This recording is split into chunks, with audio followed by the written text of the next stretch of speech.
नमस्कार। चुनावी शो कौन बनेगा मुख्यमंत्री के साथ हाजिर हूं मैं रुमाना इसार खान। सवाल आज कौन बनेगा मुख्यमंत्री में यही, क्या जेवर से बदलेगा उत्तर प्रदेश का चुनावी तेवर।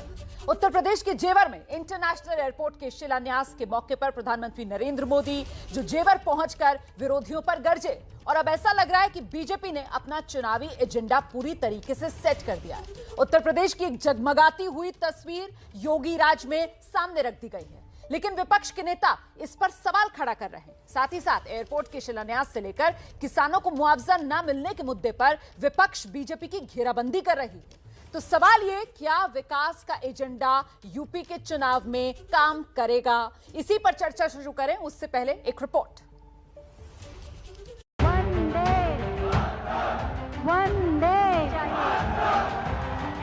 पहले जो सरकार थी उसने तो बकायदा कि केंद्र सरकार को कह दिया था इस एयरपोर्ट के प्रोजेक्ट को बंद कर दिया जाए। भारतीय जनता पार्टी के लोग हैं, एक तरफ हवाई अड्डा बेच रहे हैं, दूसरी तरफ हवाई अड्डा बना रहे हैं। ये देश गन्ने की मिठास को एक नई उड़ान देगा या जिन्ना के अनुयायियों से फिर दंगा करवाने की शरारत करवाएगा? ये शिकायत हो रहा है इसलिए हर एयरपोर्ट को बेचना है। विपक्ष अपने आंखों का इलाज कर रहा है, अपने दिमाग का इलाज कर रहा है, और उस इलाज के आधार पर उसको ये जो चुनाव जिसके अंदर विकास में दिखा है दिखना बंद हो गया। आरोप प्रत्यारोप, वार पलटवार, तंज और तलखी। यूपी के जेवर में बनने जा रहे नोएडा इंटरनेशनल एयरपोर्ट ने चुनावी कैंपेन को एक नया तेवर दे दिया है। आज प्रधानमंत्री नरेंद्र मोदी ने इसका शिलान्यास किया और पिछली सरकारों पर भी निशाना साधा। पहले की सरकारों ने जिस उत्तर प्रदेश को हमेशा झूठे सपने दिखाए, वही उत्तर प्रदेश आज राष्ट्रीय ही नहीं अंतर्राष्ट्रीय छाप छोड़ रहा है। अखिलेश यादव ने तो सवाल उठाए ही, प्रियंका गांधी ने किसानों के मुआवजे का मुद्दा उठाते हुए ट्वीट किया। जेवर के किसानों को मुआवजा क्यों नहीं दिया गया है? क्यों किसान परिवार इस कड़कड़ाती ठंड में तंबू में रहने को मजबूर हैं? मुआवजा किसानों का हक है। जाहिर है विकास की इन बड़ी परियोजनाओं पर फुल चुनावी रंग चढ़ चुका है। तो क्या यूपी चुनाव का एजेंडा सेट होता जा रहा है? तो आइए चर्चा शुरू करते हैं। आपका परिचय कराते हैं खास मेहमानों से। समाजवादी पार्टी के प्रवक्ता अनुराग भदौरिया जी इस चर्चा में हमारे साथ मौजूद हैं। आप देख सकते हैं कांग्रेस प्रवक्ता पंकज श्रीवास्तव हमारे साथ जुड़ गए हैं, और साथ ही दिल्ली यूनिवर्सिटी के प्रोफेसर संगीत रागी जी भी आज की इस चर्चा में हमारे साथ शिरकत कर रहे हैं। बहुत स्वागत आप सभी का। सबसे पहले अनुराग भदौरिया, प्रधानमंत्री नरेंद्र मोदी जेवर के मंच से सीधे सीधे जीत की हुंकार भरकर गए। पीएम कह रहे हैं ये डबल इंजन की मजबूत सरकार है और विकास जो है उसकी गति हवाई जहाज वाली है। अरे हुजूर, साइकिल से नहीं पकड़ पाइएगा। सही कहते हैं, भारतीय जनता पार्टी के डीएनए में झूठ और जुमलेबाजी है, तो इसका कोई उपाय नहीं है। शायद उनको हेलीकॉप्टर से आए थे या जहाज से आए या रोड से आए, पता नहीं। उनको टेंट में वो किसान नहीं दिखाई पड़े जिनको मुआवजा अभी तक नहीं मिला है।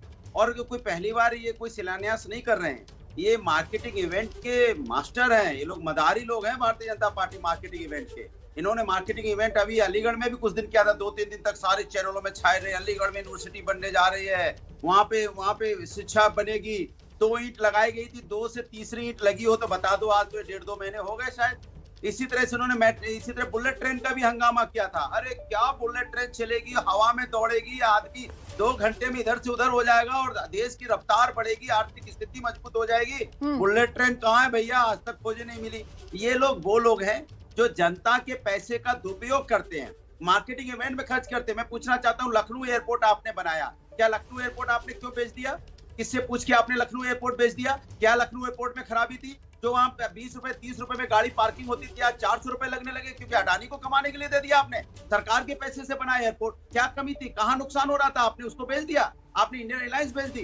प्रधानमंत्री नरेंद्र मोदी ये साफ तौर पर कहकर गए हैं, ये साफ तौर पर, एक मिनट मेरी बात पूरी हो जाए, आप सुन लीजिए ना, आप सुन लीजिए, उसके बाद जरा सा जवाब भी लीजिए, आप उसके बाद दोबारा आइएगा, आप उसके बाद दोबारा आइएगा। वो साफ तौर पर कहकर गए, जो अभी आप कहकर गए ना कि इवेंट मैनेजमेंट करते हैं, अभी जो आप कह रहे थे एक ईंट लगाई दूसरी ईंट लगी नहीं, वो कहकर गए अगर ऐसे ही फोटोशॉप करना होता, फोटो अपॉर्चुनिटी करनी होती तो 2017 में आकर कर देते।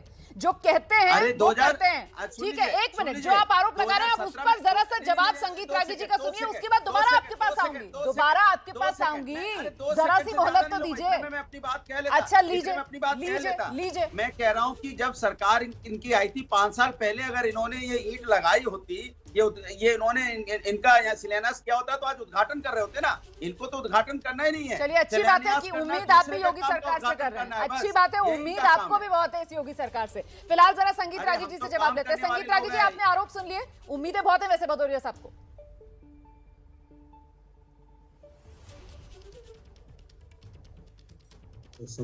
देखिए, वो समाजवादी पार्टी के प्रवक्ता हैं, उनका ये दायित्व है, वो अपने प्रवक्ता के धर्म का निर्वाह कर रहे हैं। भारतीय जनता पार्टी की प्रशंसा करने के लिए आपके चैनल पे थोड़े आकर के बैठे हुए हैं।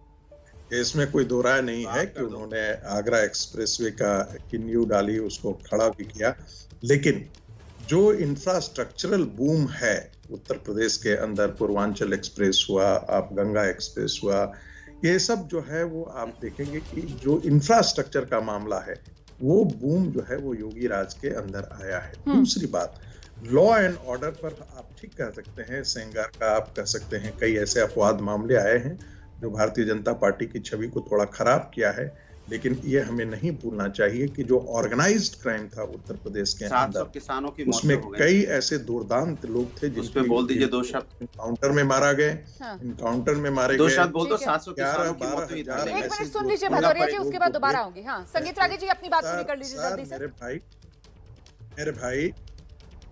मेरे भाई बोलो 12,000 ऐसे लोग, दुर्दांत लोग थे जो बेल पर घूम रहे थे, जेल में चले गए। ठीक है, तो एक बात तो ये साफ है कि उत्तर प्रदेश के अंदर जो समाजवादी पार्टी का नारा है या समाजवादी पार्टी जो करना चाहती है, मुझे नहीं लगता है कि उसका कोई बहुत ज्यादा असर पड़ने वाला है। देखिए, महाराष्ट्र का आप लिख लीजिए, कोरोना सर समय कम है मेरे पास, क्योंकि अभी महाराष्ट्र पर नहीं जाएंगे, उत्तर प्रदेश पर ही रहते हैं। जल्दी से कांग्रेस के प्रवक्ता पंकज श्रीवास्तव का रुख करते हैं। पंकज जी, बड़ी बात जो आज प्रधानमंत्री नरेंद्र मोदी ने संदेश दिया है मंच से, वो यही कि योगी की मजबूती मोदी है और मोदी की मजबूती योगी है। ये डबल इंजन की सरकार है जहां विकास की बयार है और रोजगार की भी भरमार। देखिए रोमाना जी, अगर सचमुच विकास की भरमार है और डबल इंजन की सरकार है तो उत्तर प्रदेश में जो हमारे औसत आय थी यहाँ उत्तर प्रदेश के लोगों की, वो आधी नहीं हो गई होती। वो जेवर में जिन किसानों की जमीन ली गई वो मुआवजे के लिए तड़प नहीं रहे होते और वहीं पर तंबू के नीचे, खुले आसमान के नीचे रहने को मजबूर नहीं हुए होते, जहां इतना बड़ा जश्न मनाया गया। ये एक अश्लील कार्यक्रम था, माफ करिएगा। 700 किसान मारे गए हैं, थोड़ी ही दूर पर, पूरे उनके घरों में अंधेरा है। उन किसानों की याद में कम से कम इस कार्यक्रम की भव्यता को तो कम कर लेते। हमारे घर में कोई एक मरता है तो हम साल भर तक कोई जश्न नहीं मनाते। हमने लाखों लोगों को कोरोना में खोया, एक ऑक्सीजन सिलेंडर के अभाव में, एक ऑक्सीजन सिलेंडर के लिए तड़प रहे थे। तब कहां थी ये डबल इंजन की सरकार? आपने सर्वेश्वर दयाल सक्सेना की वो मशहूर कविता जरूर सुनी होगी कि अगर तुम्हारे एक कमरे में लाश पड़ी हो तो क्या तुम दूसरे कमरे में जश्न मना सकते हो? इतना असंवेदनशील सरकार इस देश में कोई नहीं हो सकती। और काश ये भी बता देते कि ये कौन से पूंजीपति को बेचा जाएगा। आप जो है आज सत्ता में बीजेपी है उसको कटघरे में खड़ा कर रहे हैं, लेकिन मुझे लगता है जल्दी से बीएसपी के प्रवक्ता फैजान खान भी इस वक्त हमारे साथ मौजूद है, जरा उनसे भी एक रिएक्शन ले देते हैं। फैजान खान साहब, लेकिन प्रधानमंत्री नरेंद्र मोदी जब मंच पर आते हैं तो वो कटघरे में पिछली सरकारों को खड़ा करते हैं। प्रधानमंत्री नरेंद्र मोदी जब मंच पर आते हैं तो वो कहते हैं पिछली सरकारें थी जिन्होंने अंधकार और अभाव में उत्तर प्रदेश को धकेला था, जिन्होंने उत्तर प्रदेश के सपनों को कुचला था, और आज के योगी सरकार में उन्हीं सपनों को पंख मिल रहे हैं, उड़ान भरती हुई नजर आ रही है विकास की रफ्तार। फैजान खान।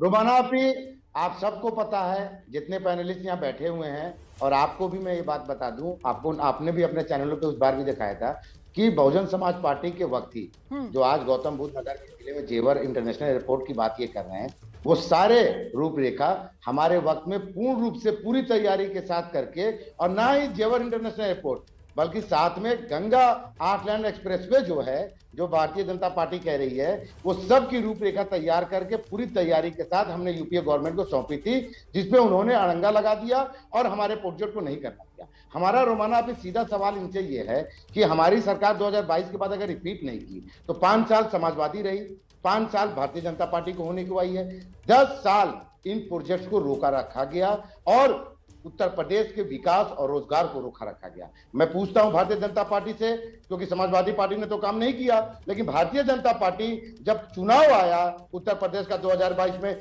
तब शिलान्यास करने के लिए आगे बढ़ी। ठीक है, ऊपर से शिलान्यास से पहले आप ये कह रहे हैं कि 2012 में आपकी सरकार चली गई थी, तब भी 10 साल तक ये सारे काम क्यों अटके रह गए? अब मुझे लगता है संगीत रागी जी को आना चाहिए और उसके जवाब के लिए समाजवादी पार्टी के प्रवक्ता अनुराग भदौरिया का रुख करेंगे। संगीत रागी जी, सवाल यह हो जाता है कि जिस तरीके से विपक्ष सत्ता पक्ष की घेराबंदी कर रहा है, बीजेपी की घेराबंदी कर रहा है, उन तमाम विकास के दावों को लेकर जो बार बार बीजेपी की तरफ से किए जा रहे हैं, क्या ये उसी का नतीजा माना जाए कि आज जेवर में जिन्ना का जिन निकलता है और खुद योगी आदित्यनाथ उसका जिक्र करते हैं मन से? देखिए, मुझे लगता है दोनों बातें महत्वपूर्ण है। अच्छा, देखिए, किसी प्रदेश का यदि जीडीपी यदि दुगना हो जाता है तो ऐसे ही नहीं होता है। इसका मतलब है कि ग्रोथ हुआ है, तभी तो दुगना हुआ है। सभी लोगों ने देखा कि महाराष्ट्र के अंदर, वो कोरोना की मैं बात कर रहा था, 1,46,000 मौतें हुई हैं कोरोना से महाराष्ट्र में, और 22,000 मौतें उत्तर प्रदेश में हुई। फिर भी महाराष्ट्र मॉडल सक्सेसफुल है। कांग्रेस को आत्ममंथन करना चाहिए। दूसरी बात, एक बात और मैं कहना चाहता हूँ, जिन्ना के जिन को लेकर मैंने डिस्टर्ब नहीं फिर जिन्ना के जिन को निकालने की जरूरत क्यों आन पड़ी, मैं ये जानना चाह रही हूँ। गलत बातें मत करें, पेश करें। ठीक है, फैजान साहब प्लीज बीच में मत डिस्टर्ब कीजिए, आपको किसी ने नहीं टोका था। कोई पैनलिस्ट बीच में ना डिस्टर्ब करे। आइए संगीत रागी साहब, फिर जिन्ना का जिन योगी जी क्यों निकाल रहे हैं? इसलिए कि वह भी एक बहुत बड़ा खतरा है उत्तर प्रदेश के अंदर। देखिए, जिस प्रकार से तालिबान के समर्थन में लोग खड़े हुए, जिस प्रकार के तालिबान के समर्थन में समाजवादी पार्टी के लोग आए, जिस प्रकार से शाहीन बाग खड़ा करने की कोशिश की गई, आप सोच सकते हैं, कोई सोच सकता था कि पाकिस्तान, अफगानिस्तान और बांग्लादेश से आए हुए मुसलमानों को बचाने के लिए इस देश का मुसलमान सड़कों पर आएगा? तो आने वाले आसन्न खतरे जो हैं, इन ताकतों से, रेडिकल इस्लामिस्ट फोर्सेस से निपटने के लिए मुझे लगता है कि अनुराग भदौरिया, ये तो फिर मतलब आप लोगों ने जो सेल्फ गोल किया था उसी का एक खमियाजा है, और अब ये चुनाव भर इसी तरीके से भुगतना पड़ेगा, क्योंकि शुरुआत अखिलेश यादव ने की, अब बार बार जिन्ना का जिन आता रहेगा बाहर।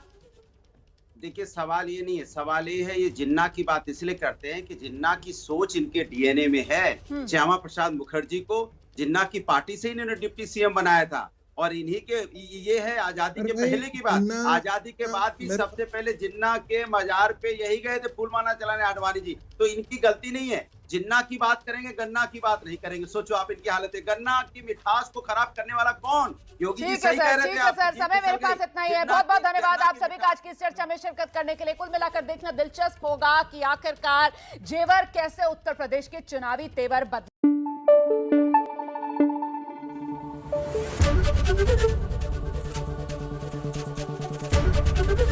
एबीपी न्यूज आपको रखे आगे।